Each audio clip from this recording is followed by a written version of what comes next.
वर्षानुवर्षे रखडलेली 1037 प्रकरणे निकाली.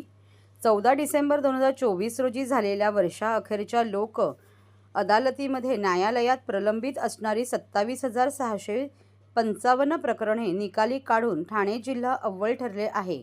यात 30, 20 आणि 10 वर्ष जुनी प्रलंबित 1037 प्रकरणेही निकाली काढण्यात यश आले आहे. प्रलंबित व दावा दाखल पूर्व एकूण 45,947 प्रकरणे निकाली काढण्यात आली असून त्यामध्ये 2,48,14,14,267 एवढ्या रकमेची तडजोड झाली, अशी माहिती ठाणे जिल्हा विधी सेवा प्राधिकरणाचे सचिव ईश्वर सूर्यवंशी यांनी 16 डिसेंबर रोजी दिली. या लोक अदालतीत एकूण 27,655 प्रलंबित प्रकरणे सामंजस्याने निकाली लागली. वर्षभरात असे एकूण 1,13,350 न्यायालयात प्रलंबित प्रकरणे निकाली निघाली आहे. व्हॉट्सअपच्या मदतीने बहुतांश प्रकरणे तडजोडीने निकाली निघाली.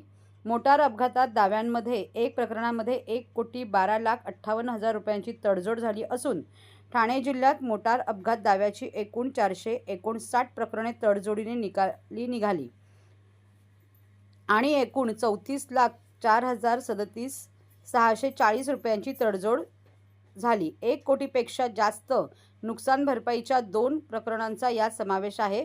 प्राधिकरणाप्रमाणे 76 प्रकरणे निकाली निघून एकूण तडजोडीची रक्कम 55,90,28,625 रुपये इतकी आहे. धनादेश प्रकरणाची जुनी प्रलंबित 1,125 प्रकरणेही निकाली होऊन त्यात 18,43,84,813 रुपये रकमेची तडजोड झाली. किरकोळ स्वरूपावरून फौजदारी प्रकरणात 23,051 आरोपींनी न्यायालयासमोर गुन्हा कबूल करून दंडांची रक्कम 1,19,19,925 जमा झाली आहे. महाराष्ट्रातील भगिनींना आधार देणारी राज्य शासनाची मुख्यमंत्री माझी लाडकी बहीण योजना. या योजनेअंतर्गत अल्प उत्पन्न गटातील 21 ते 65 वयोगटाच्या भगिनींना मिळणार दरमहा 1,500 रुपयांची मदत. अर्ज करण्यासाठी 31 ऑगस्ट 2024 पर्यंत मुदतवाढ. कुटुंबाचं वार्षिक उत्पन्न 2.5 लाख रुपयांपेक्षा कमी असलेल्या महिला पात्र. कुटुंबाकडे पिवळं किंवा केशरी रेशन कार्ड असल्यास उत्पन्नाचा दाखला आवश्यक नाही. पांढरं रेशन कार्ड असेल किंवा रेशन कार्ड नसेल तर कुटुंबाचं वार्षिक उत्पन्न 2.5 लाखांपेक्षा कमी असल्याचा दाखला आवश्यक. योजनेसाठीचा ऑनलाईन अर्ज नारी शक्ती दूत ॲपवरून किंवा पोर्टलवर भरता येईल. ज्या भगिनींना ऑनलाईन अर्ज भरता येत नसेल त्यांच्यासाठी अंगणवाडी, ग्रामपंचायत, वॉर्ड ऑफिस, सेतू सुविधा केंद्रामध्ये किंवा आशाताई बचत गटाच्या CRP यांची मदत उपलब्ध. आता आपल्याला अभिमानानं म्हणता येईल, सुखी आणि सुरक्षित आहे माझी लाडकी बहीण.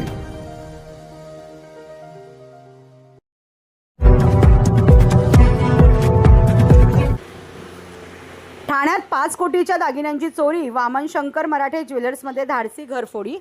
ठाणे पश्चिम येथील स्टेशन रोडवरील वामन शंकर मराठे ज्वेलर्स या दुकानात धाडसी घरफोडीची घटना घडली आहे. 2 अज्ञात चोरट्यांनी जवळपास 7 किलो वजनाचे सोन्याचे दागिने लंपास केले असून चोरी केलेल्या दागिन्यांची अंदाजे किंमत 5 कोटी रुपये आहे. या संदर्भात नौपाडा पोलीस ठाण्यात FIR नोंदवण्याची प्रक्रिया सुरू आहे. चोरीस गेलेल्या दागिन्यांचे अचूक वजन आणि किंमत अद्याप मोजणीच्या प्रक्रियेत असल्याने अधिकृत तपशील येणे बाकी आहे. घटनेचा तपास सुरू असून पोलिसांनी CCTV फुटेजच्या आधारे आरोपींचा शोध घेण्यासाठी मोहीम हाती घेतली आहे. या चोरीने संपूर्ण ठाणे शहरात खळबळ उडाली असून पुढील तपास सुरू असल्याची माहिती पोलिसांनी दिली आहे.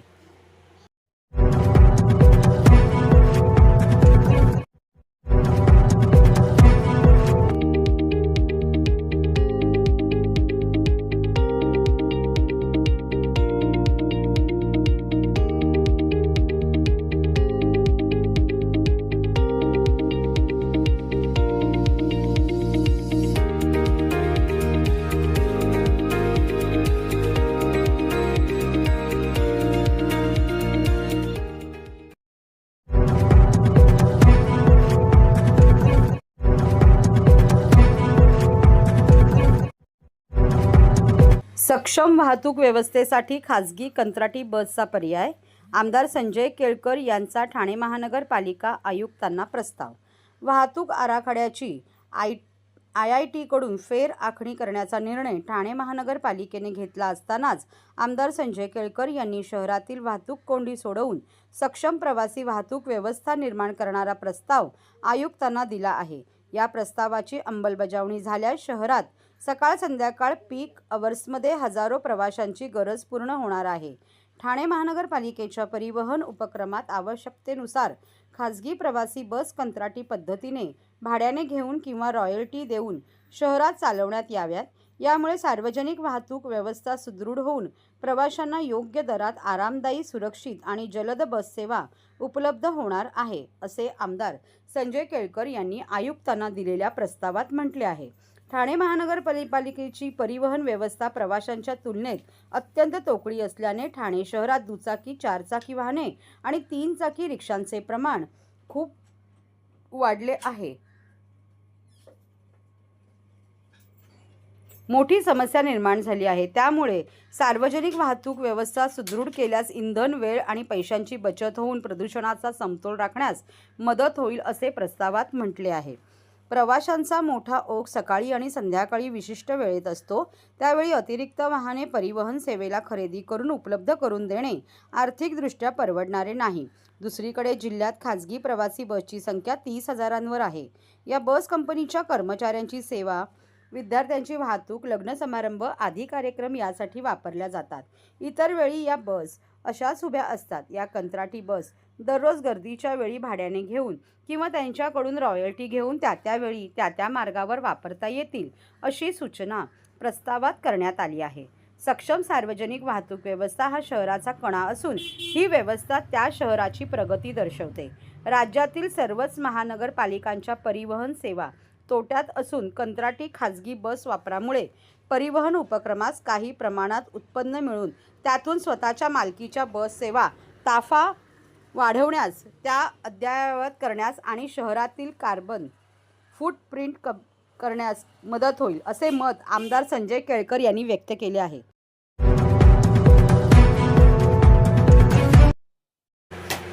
गावठी पिस्तुलासह दरोडा टाकणाऱ्या टोळीस खंडणी विरोधी पथकाने केली अटक.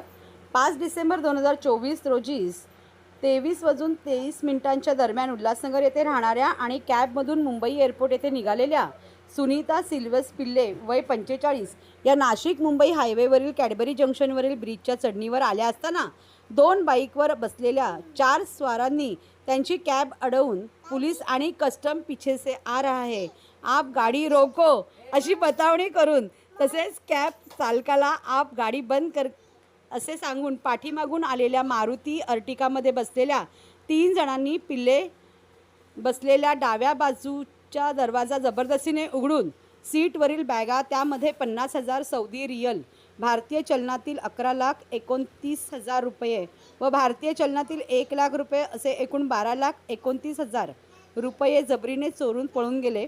त्या संदर्भात राबोडी पोलीस ठाण्यात गुन्हा दाखल केला होता. या गुन्ह्याचा समांतर तपास ठाणे खंडणी विरोधी पथक करत होते. पोलीस उपायुक्त अमरसिंग जाधव, सहाय्यक पोलीस आयुक्त शेखर बागडे, राजकुमार डोंगरे यांच्या मार्गदर्शनाखाली सहाय्यक पोलीस निरीक्षक सुनील तारम, श्रीकृष्ण गोरे, भूषण कापडनीस व त्यांच्या टीमने तपास सुरू केला.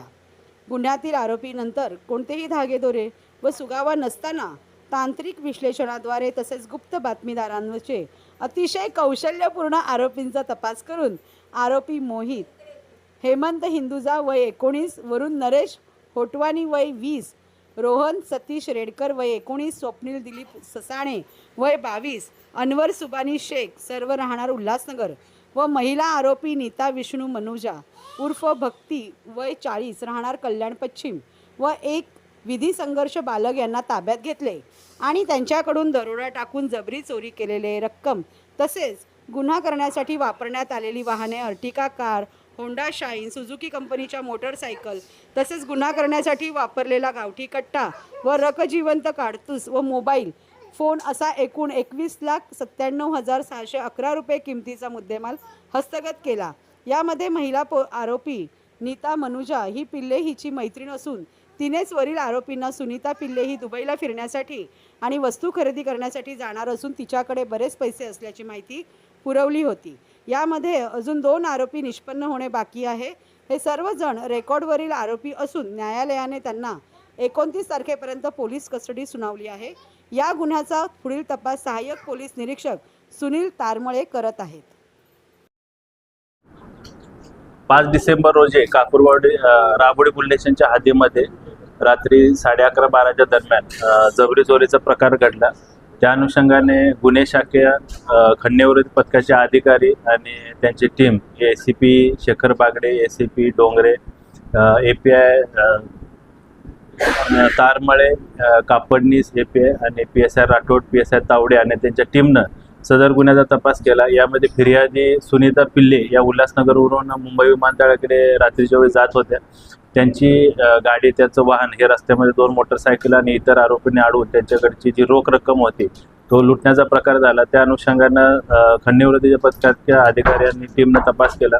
त्यामध्ये अद्याप एकूण 6 आरोपींना अटक करण्यात आलेली आहे आणि एक विधी संघर्षग्रस्त बालक ताब्यामध्ये आहे। या गुन्ह्यामध्ये अद्यापर्यंत 21,97,000चा मुद्देमाल जप्त केलेला आहे। त्यामध्ये एक इर्टिगा कार, 2 मोटरसायकल, एक गावठी कट्टा आणि रोख रक्कम 7.5 लाख, ज्यामध्ये 1 लाख भारतीय चलनातील नोटा आहेत आणि 7.5 लाखाच्या दुबईच्या दिनार चलनाच्या नोटा आहेत।